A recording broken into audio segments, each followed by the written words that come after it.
ನಮಸ್ತೆ ಸ್ನೇಹಿತರೆ, ಎಲ್ಲರಿಗೂ ಮತ್ತೊಂದು ವಿಡಿಯೋಗೆ ಸ್ವಾಗತ. ಆರ್ಸಿಬಿಯ ಹೊಸ ಭರವಸೆಯ ಆಟಗಾರ ಜೂನಿಯರ್ ಡಿಕೆ ಅಂತಲೇ ಕರೆಯಲ್ಪಡುವ ಜಿತೇಶ್ ಶರ್ಮಾ. ಯಾರು ಈ ಜಿತೇಶ್ ಶರ್ಮಾ? 4 ವರ್ಷಗಳ ಕಾಲ ಅನ್ಸೋಲ್ಡ್ ಆಟಗಾರರಾಗಿ ಹೊರಹೊಮ್ಮಿದ ಜಿತೇಶ್ ಶರ್ಮಾ ಹೇಗೆ ಕಂಬ್ಯಾಕ್ ಮಾಡಿದರು ಎಂಬುದು ಇವತ್ತಿನ ವಿಡಿಯೋದಲ್ಲಿ ತಿಳಿಯೋಣ. ವಿಡಿಯೋ ತುಂಬಾ ಇಂಟ್ರೆಸ್ಟಿಂಗ್ ಆಗಿರುತ್ತೆ, ಕೊನೆಯವರೆಗೆ ನೋಡಿ. 2018ರಿಂದ 2022ರವರೆಗೆ ಜಿತೇಶ್ ಶರ್ಮಾ ಅವರನ್ನು ಐಪಿಎಲ್ನಲ್ಲಿ ಯಾವುದೇ ತಂಡ ಖರೀದಿಸಲಿಲ್ಲ. ಭಾರತೀಯ ವಾಯುಪಡೆಯಲ್ಲಿ ಫೈಟರ್ ಪೈಲಟ್ ಆಗಬೇಕೆಂಬ ಕನಸು ಈಗ ಅವರನ್ನು ಭಾರತೀಯ ಕ್ರಿಕೆಟ್ ತಂಡಕ್ಕೆ ಕರೆತಂದಿತು. ಇಂದು ಎಲ್ಲಾ ಕೆಳ ಕ್ರಮಾಂಕದ ಬ್ಯಾಟ್ಸ್ಮನ್ಗಳು ಮೊದಲು ಬ್ಯಾಟ್ ಮಾಡ್ತಾರೆ ಮತ್ತು ಆ ಎಲ್ಲ ಆರಂಭಿಕರು ಕೊನೆಯದಾಗಿ ಬ್ಯಾಟ್ ಮಾಡ್ತಾರೆ ಎಂದು ಪ್ರೀತಮ್ ಗಾಂಧಿ ಸರ್ ಹೇಳಿದ್ದರು. ಇದು ಜಿತೇಶ್ ಅವರ ಇಡೀ ಜೀವನವನ್ನು ಬದಲಾಯಿಸಿತು. 2016ರ ಹರಾಜಿನಲ್ಲಿ 10 ಲಕ್ಷ ರು ಮೂಲ ಬೆಲೆಗೆ ಮುಂಬೈ ಇಂಡಿಯನ್ಸ್ ತಂಡಕ್ಕೆ ಸೇರಿಸಲಾದ ಆಟಗಾರ ಜಿತೇಶ್ ಶರ್ಮಾ. ಆ ಸಮಯದಲ್ಲಿ ಜಿತೇಶ್ ಓಪನರ್ ಆಗಿದ್ದರು ಮತ್ತು 2016-17ರಲ್ಲಿ ನಾಯಕ ರೋಹಿತ್ ಶರ್ಮಾ ಮತ್ತು ಪಾರ್ಥಿವ್ ಪಟೇಲ್ ಸ್ವಂತ ಮುಂಬೈ ಇಂಡಿಯನ್ಸ್ ಪರ ಓಪನರ್ ಆಗಿದ್ದರು. ಅಂತಹ ಸ್ಪರ್ಧೆಯಲ್ಲಿ ಜಿತೇಶ್ ಶರ್ಮಾಗೆ ಅವಕಾಶ ಸಿಗುವುದು ತುಂಬಾ ಕಷ್ಟಕರವಾಗಿತ್ತು. ಆದ್ದರಿಂದ 2018ರ ಐಪಿಎಲ್ನ ಮೊದಲು ಮುಂಬೈ ಇಂಡಿಯನ್ಸ್ ಜಿತೇಶ್ ಶರ್ಮಾ ಅವರನ್ನು ಕೈಬಿಟ್ಟಿತು ಮತ್ತು ಯಾವುದೇ ತಂಡವು ಆ ಐಪಿಎಲ್ ಹರಾಜಿನಲ್ಲಿ ಅವರನ್ನು ಖರೀದಿಸಲಿಲ್ಲ. 2018ರಿಂದ 2022ರವರೆಗೆ ಜಿತೇಶ್ ಅವರ ಹೆಸರು ಎಲ್ಲೋ ಕಳೆದು ಹೋಗಿದೆ ಎಂದು ತೋರುತ್ತದೆ. ಈ ಮಧ್ಯೆ ಬೇರೆ ಯಾರಾದರೂ ಇದ್ದಿದ್ದರೆ ವಯಸ್ಸು ಅಥವಾ ಅವರ ಪರವಾಗಿಲ್ಲ ಎಂದು ಅವರು ಕ್ರಿಕೆಟ್ ಅನ್ನು ತೊರೆಯುತ್ತಿದ್ದರು. ಆಗ ಅವರಿಗೆ 27ರಿಂದ 28 ವರ್ಷ ವಯಸ್ಸಾಗಿತ್ತು. ಆದರೆ ಅವರು ಕ್ರಿಕೆಟ್ ಅನ್ನು ಆಯ್ಕೆ ಮಾಡದ ಕಾರಣ ಇದು ಸಂಭವಿಸಲಿಲ್ಲ. ಕ್ರಿಕೆಟ್ ಅವರನ್ನು ಆಯ್ಕೆ ಮಾಡಿತು. ಅವರು ಭಾರತೀಯ ವಾಯುಪಡೆಗೆ ಸೇರಲು ಬಯಸಿದ್ದರು. ಹಾಗಾದರೆ ಜಿತೇಶ್ ಅವರ ಕ್ರಿಕೆಟ್ ಪಯಣ ಹೇಗೆ ಪ್ರಾರಂಭವಾಯಿತು ಮತ್ತು ಹೇಗೆ 2022ರಲ್ಲಿ 20 ಲಕ್ಷ ರು ಇದ್ದ ಅವರ ಬೆಲೆ 2025ರಲ್ಲಿ 11 ಕೋಟಿಗೆ ಏರಿತು. ಜಿತೇಶ್ ಶರ್ಮಾ ಅಕ್ಟೋಬರ್ 22, 1993ರಂದು ಮಹಾರಾಷ್ಟ್ರದ ಅಮರಾವತಿ ನಗರದಲ್ಲಿ ಜನಿಸಿದರು. ಅವರ ತಂದೆ ಮೋಹನ್ ಶರ್ಮಾ ಖಾಸಗಿ ಕಂಪನಿಯಲ್ಲಿ ಕೆಲಸ ಮಾಡುತ್ತಿದ್ದಾರೆ ಮತ್ತು ತಾಯಿ ಆಶಿಮಾ ಶರ್ಮಾ ಗೃಹಿಣಿ. ಜಿತೇಶ್ ಶಾಲೆಯಲ್ಲಿದ್ದಾಗ ಅವರು ಫುಟ್ಬಾಲ್, ಸ್ಕೇಟಿಂಗ್ ಮತ್ತು ಜಿಮ್ನಾಸ್ಟಿಕ್ ಅಂತಹ ಕ್ರಿಕೆಟ್ಗಳನ್ನು ಆಡುತ್ತಿದ್ದರು ಮತ್ತು ಬೀದಿಗಳಲ್ಲಿ ತಮ್ಮ ಸ್ನೇಹಿತರೊಂದಿಗೆ ಮಾರ್ಬಲ್ಸ್ ಮತ್ತು ಗಲ್ಲಿದಾಂಡು ಆಡುತ್ತಿದ್ದರು. ಕ್ರಿಕೆಟ್ ಅವರ ಜೀವನದಲ್ಲಿ ಇನ್ನೂ ಬಂದಿರಲಿಲ್ಲ. ಜಿತೇಶ್ 9ನೇ ತರಗತಿಯಲ್ಲಿದ್ದಾಗ ಅವರು ಭಾರತೀಯ ವಾಯುಪಡೆಯ ಫೈಟರ್ ಪೈಲಟ್ ಆಗಬೇಕೆಂಬ ಕನಸು ಕಂಡಿದ್ದರು. ಆದ್ದರಿಂದ ಈಗ ಈ ಮಾರ್ಗವನ್ನು ಅನುಸರಿಸಲು ಅವರು NDA ಪರೀಕ್ಷೆ ಹಾಜರಾಗಿರಬೇಕು ಮತ್ತು 10ನೇ ತರಗತಿಯಲ್ಲಿ ಉತ್ತಮ ಅಂಕಗಳನ್ನು ಗಳಿಸಬೇಕು. ಆದ್ದರಿಂದ ಮಹಾರಾಷ್ಟ್ರ ಮಂಡಳಿಯಲ್ಲಿ ಒಬ್ಬ ವಿದ್ಯಾರ್ಥಿ 10ನೇ ತರಗತಿಯವರೆಗೆ ತನ್ನ ರಾಜ್ಯಕ್ಕಾಗಿ ಕ್ರಿಕೆಟ್ ಆಡಿದ್ದರೆ ಅವರು ಹೆಚ್ಚುವರಿ 4% ಅಂಕಗಳನ್ನು ಪಡೆಯುತ್ತಾರೆ ಎಂಬ ನಿಯಮವಿತ್ತು. ಆದ್ದರಿಂದ ಈ ಹೆಚ್ಚುವರಿ 4% ಅಂಕಗಳಿಗಾಗಿ ಜಿತೇಶ್ ಶಾಲಾ ಕ್ರಿಕೆಟ್ ತಂಡದ ಟ್ರಯಲ್ಸ್ನಲ್ಲಿ ಭಾಗವಹಿಸಿದರು. ಈಗ ಟ್ರಯಲ್ಸ್ಗೆ ನೋಂದಾಯಿಸಿಕೊಳ್ಳುವ ಸಮಯ ಬಂದಾಗ ಜಿತೇಶ್ ವಿಕೆಟ್ ಕೀಪರ್ ಅಂಕಣದಲ್ಲಿ ಕೇವಲ 2 ಹೆಸರುಗಳು ಮಾತ್ರ ಇರುವುದನ್ನು ಕಂಡರು. ಇಲ್ಲಿ ಅವಕಾಶ ಸಿಗುವ ಸಾಧ್ಯತೆ ಹೆಚ್ಚು ಎಂದು ಜಿತೇಶ್ ಭಾವಿಸಿದರು. ಆದ್ದರಿಂದ ಅವರ ಹೆಸರನ್ನು ಕೇಳಿದಾಗ ಅವರು ಜಿತೇಶ್ ಶರ್ಮಾ ವಿಕೆಟ್ ಕೀಪರ್ ಎಂದು ಹೇಳಿದರು. ನಂತರ ಟ್ರಯಲ್ಸ್ಗೆ ಸಮಯ ಬಂದಾಗ ಜಿತೇಶ್ 2 ಅದ್ಭುತ ಕ್ಯಾಚ್ಗಳನ್ನು ಪಡೆದು ಮತ್ತು ಅವರನ್ನು ತಂಡಕ್ಕೆ ಆಯ್ಕೆ ಮಾಡಿಕೊಳ್ಳಲಾಯಿತು. ಇದು ಮಾತ್ರವಲ್ಲ, ಶಾಲಾ ತಂಡದೊಂದಿಗೆ ಆಡುವಾಗ ಜಿತೇಶ್ ಯಾವಾಗಲೂ ಅತ್ಯುತ್ತಮ ಪ್ರದರ್ಶನ ನೀಡುವವರಾಗಿದ್ದರು. ಇದೆಲ್ಲವೂ ಶಾಲಾ ಕ್ರಿಕೆಟ್ ತಂಡದಲ್ಲಿ ಅವರ ಸ್ಥಾನವನ್ನು ಭದ್ರಪಡಿಸಿಕೊಂಡಿತು ಮತ್ತು ಅವರು ಪ್ರತಿ ಪಂದ್ಯದಲ್ಲೂ ಉತ್ತಮ ಪ್ರದರ್ಶನ ನೀಡಲು ಪ್ರಾರಂಭಿಸಿದರು. ಈಗ ಅವರು ಪ್ರದರ್ಶನ ನೀಡುತ್ತಿದ್ದರು. ಇವರು ವೃತ್ತಿಪರರಾಗಿ ಕ್ರಿಕೆಟ್ ಕಲಿಯಬೇಕಿತ್ತು. ಇದಕ್ಕಾಗಿ ಅವರು ಅಮಾವತಿಯ HVPM ಕ್ರಿಕೆಟ್ ಕ್ಲಬ್ಗೆ ಸೇರಿದರು.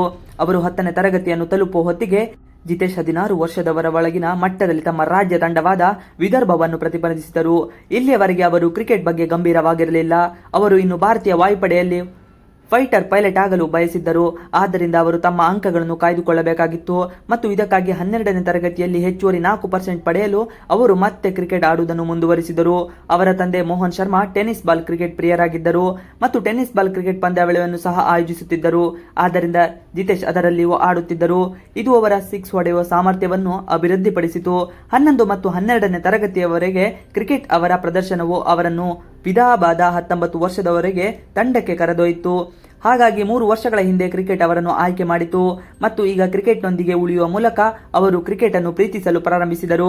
ಕ್ರಿಕೆಟ್ಗೆ ಅಗತ್ಯವಾದ ಶಿಸ್ತು, ಗೆಲ್ಲುವ ಉತ್ಸಾಹ ಮತ್ತು ಪಂದ್ಯಗಳನ್ನು ಆಡಲು ಪ್ರಯಾಣಿಸುವ ಉತ್ಸಾಹ, ಇದೆಲ್ಲವೂ ಜಿತೇಶ್ ಅವರ ಕ್ರಿಕೆಟ್ನಲ್ಲಿ ಆಸಕ್ತಿಯನ್ನು ಹೆಚ್ಚಿಸಿತ್ತು ಮತ್ತು ಈಗ ಅವರು ಕ್ರಿಕೆಟ್ನಲ್ಲಿ ತಮ್ಮ ಭವಿಷ್ಯವನ್ನು ನೋಡಿಕೊಳ್ಳುತ್ತಿದ್ದಾರೆ.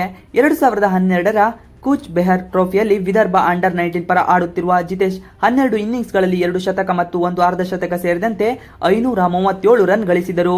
ಈ ಪ್ರದರ್ಶನವು ಜಿತೇಶ್ಗೆ ವಿದರ್ಭದ ಹಿರಿಯ ತಂಡಕ್ಕೆ ಬಾಗಿಲು ತೆರೆಯಿತು ಮತ್ತು 2014ರಲ್ಲಿ ಅವರು ವಿದರ್ಭದ T20 ಮತ್ತು ಲಿಸ್ಟ್ ಎ ತಂಡಗಳಲ್ಲಿ ಪಾದಾರ್ಪಣೆ ಮಾಡಿದರು. 2014ರ ಫೆಬ್ರವರಿ 27ರಂದು ಲೀಸ್ಟ್ ಎ ಕ್ರಿಕೆಟ್ ಪಾದಾರ್ಪಣೆ ಮತ್ತು ಒಂದು ತಿಂಗಳ ನಂತರ 2014ರ ಮಾರ್ಚ್ 31ರಂದು ಟಿ20ಗೆ ಪಾದಾರ್ಪಣೆ ಮಾಡಿದರು. ತಮ್ಮ ಟಿ20 ಚೊಚ್ಚಲ ಪಂದ್ಯದಲ್ಲಿ ಜಿತೇಶ್ ಯುಪಿ ವಿರುದ್ಧ ತಮ್ಮ ತಂಡಕ್ಕಾಗಿ ಆರಂಭಿಕರಾಗಿ 28 ಎಸೆತಗಳಲ್ಲಿ 203ರ ಸ್ಟ್ರೈಕ್ ರೇಟ್ನೊಂದಿಗೆ 57 ರನ್ ಗಳಿಸಿದರು. ಜಿತೇಶ್ ಅವರ ಪಂದ್ಯಾವಳಿಯಾದ್ಯಂತ ಉತ್ತಮ ಪ್ರದರ್ಶನ ನೀಡಿದರು. ಆದರೆ 2015-16ರ ಸೈಯದ್ ಮುಷ್ತಾಕ್ ಅಲಿ ಟ್ರೋಫಿಯಲ್ಲಿ ನಿಜವಾದ ಸ್ಫೋಟ ಸಂಭವಿಸಿತು. ಜಿತೇಶ್ 343 ರನ್ ಗಳಿಸಿದಾಗ ಒಂದು ಶತಕ ಮತ್ತು 2 ಅರ್ಧ ಶತಕಗಳೊಂದಿಗೆ ಹಾರ್ದಿಕ್ ಪಾಂಡ್ಯ, ಪಾರ್ಥಿವ್ ಪಟೇಲ್, ಶ್ರೇಯಸ್ ಅಯ್ಯರ್, ಸಂಜು ಸ್ಯಾಮ್ಸನ್ ಅವರಂತಹ ಪ್ರತಿಭಾನ್ವಿತ ಆಟಗಾರರಿಂದ ತುಂಬಿದ್ದ ಪಂದ್ಯಾವಳಿಯಲ್ಲಿ 143.51 ಸ್ಟ್ರೈಕ್ ರೇಟ್ನೊಂದಿಗೆ ಅವರು ಮೂರನೇ ಅತಿ ಹೆಚ್ಚು ಸ್ಕೋರ್ ಆಗಿಸಿದ್ದರು.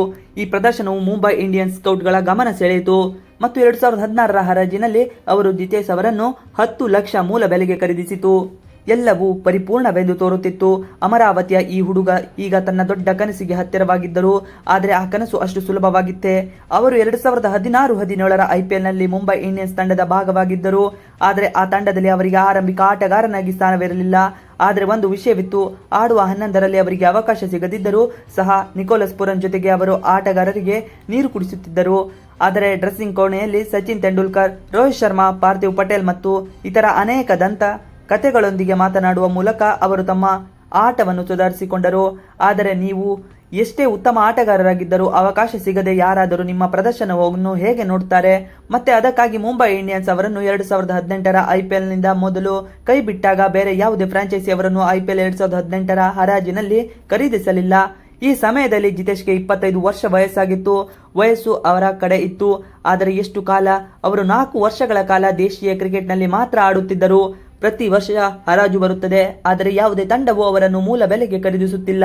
ಒಂದು ವಿಷಯವೆಂದರೆ ವಿದರ್ಭ ಮಹಾರಾಷ್ಟ್ರ ರಾಜ್ಯದಲ್ಲಿದೆ. ಆದ್ದರಿಂದ ಅಲ್ಲಿ ಹೆಚ್ಚಿನ ಗಮನ ರೆಡ್ ಬಾಲ್ ಕ್ರಿಕೆಟ್ ಮೇಲೆ ಇತ್ತು ಮತ್ತು ಜಿತೇಶ್ ಅವರ ತಂತ್ರವು ಅದಕ್ಕೆ ಅನುಗುಣವಾಗಿತ್ತು. 2016ರಿಂದ 2021ರವರೆಗೆ ಇಡೀ 6 ವರ್ಷಗಳ ಕಾಲ ಜಿತೇಶ್ಗೆ ಒಂದೇ ಒಂದು IPLನಲ್ಲಿ ಪಂದ್ಯವನ್ನು ಆಡಲು ಅವಕಾಶ ಸಿಗಲಿಲ್ಲ. ಬೇರೆ ಯಾರಾದರೂ ಆಗಿದ್ದರೆ ಅವರು ಬಹುಶಃ ಬಿಟ್ಟು ಕೊಡುತ್ತಿದ್ದರು. ಆದರೆ ಕ್ರಿಕೆಟ್ ಜಿತೇಶ್ ಅನ್ನು ಆಯ್ಕೆ ಮಾಡಿತ್ತು.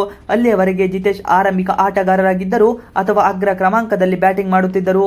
ಆದ್ದರಿಂದ ಮೊದಲು ಅವರು ಬೆಳಿಗ್ಗೆ 5:30ಕ್ಕೆ 6 ಗಂಟೆಗೆ ಕ್ಲಬ್ ತಲುಪುತ್ತಿದ್ದರು ಮತ್ತು ನೆಟ್ಸ್ನಲ್ಲಿ ಅಭ್ಯಾಸ ಇದ್ದಾಗ ಮೊದಲು ಎಲ್ಲ ಆರಂಭಿಕ ಆಟಗಾರರು ಬ್ಯಾಟಿಂಗ್ ಮಾಡುತ್ತಿದ್ದರು ಮತ್ತು ನಂತರ ಮಧ್ಯ ಕ್ರಮಾಂಕದಲ್ಲಿ ಅಥವಾ ಕೆಳ ಕ್ರಮಾಂಕದ ಬ್ಯಾಟ್ಸ್ಮನ್ಗಳು ಬ್ಯಾಟಿಂಗ್ ಮಾಡುತ್ತಿದ್ದರು.